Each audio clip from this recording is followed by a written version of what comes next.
প্রিয় দর্শক, আসসালামু আলাইকুম। আজকে আমি তৈরি করে দেখাবো খাসির মাংস রেসিপি। এভাবে আপনারা খাসির মাংস মজাদার এবং অতিরিক্ত স্বাদযুক্ত করে তৈরি করবেন, সেটা আমি আপনাদের সাথে শেয়ার করছি। আমি এখানে নিয়ে নিয়েছি 1 কেজি পরিমাণে খাসির মাংস।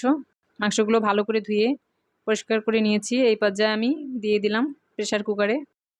আমি রান্নাটা প্রেসার কুকারেই করব।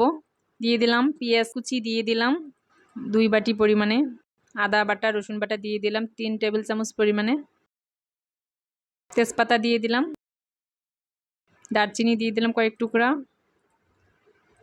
ছোটো এলাচ বড় এলাচ দিয়ে দিলাম, বড় এলাচ একটা নিয়েছি, ছোটো এলাচ 4-5টা দিয়ে দিলাম, লবঙ্গ দিয়ে দিলাম 4-5টা, দিয়ে দিলাম হলুদের গুঁড়ো দিয়ে দিলাম 2 টেবিল চামচ পরিমাণে, শুকনা মরিচের গুঁড়ি 2 টেবিল চামচ পরিমাণে, জিরা ধনিয়ার গুঁড়ো দিয়ে দিলাম 1 টেবিল চামচ, তেল দিয়ে দিলাম। আমি এখানে তেল 3 টেবিল চামচ ইউজ করেছি, আপনারা একটু বেশি চাইলে বেশি দিতে পারেন। আমি যেহেতু তেলের পরিমাণটা কম দেব, আর খাসির মাংসতে তেলটা অনেক বেশিই থাকে। মশলাগুলো আমি ভালো করে মিক্স করে নিচ্ছি মাংসর সাথে।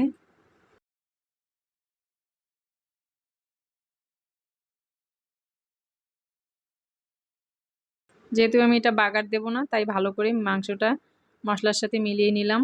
আর পানি এখানে অ্যাড করা যাবে না, আমি সামান্য হাতটা ধুয়ে দিলাম সামান্য পরিমাণে। এখন আমি ঢাকনাটা ভালো মতো লাগিয়ে দিচ্ছি। আর আমি এখানে লবণটা অ্যাড করে নিয়েছি। আমি এখানে 6 থেকে 7টা সিটি দেওয়ার পরে ঢাকনাটা আমি খুলে নেব।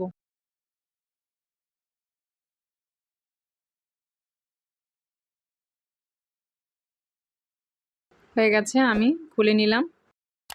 মাংসগুলো আমার খুব বেশি সিদ্ধ হয়নি, কিন্তু আধা সিদ্ধ হয়ে গেছে। আর এখানে আমি অ্যাড করে দেব আলু। আলু দিয়ে মাংসটা যেহেতু আমি রান্না করব,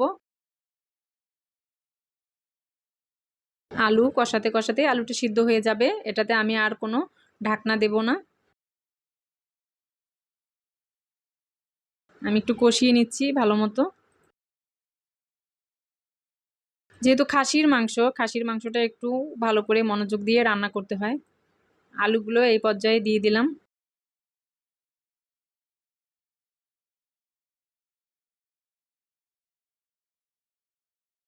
আলু দিয়ে এখন আমি এটা বারবার একটু কষাবো। কষাতে কষাতে আলুটা আমার সিদ্ধ হয়ে যাবে। দেখতে পাচ্ছেন আমার কিন্তু কষানো হয়ে যাচ্ছে, সুন্দর মতোই কষানো হয়ে গেছে। আমি এখন পানি অ্যাড করে দিলাম।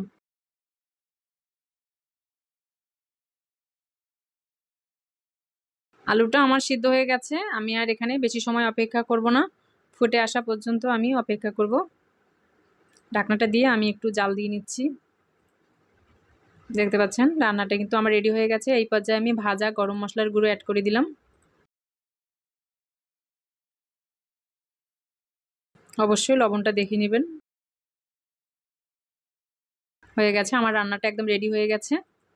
দেখতে পাচ্ছেন একদম মজাদার ঝটপট রান্না করে ফেললাম প্রেসার কুকারে খাসির মাংস রেসিপি। আপনারা অবশ্যই ট্রাই করবেন আর আমার চ্যানেলটিতে সাবস্ক্রাইব করে দিবেন। আল্লাহ হাফেজ।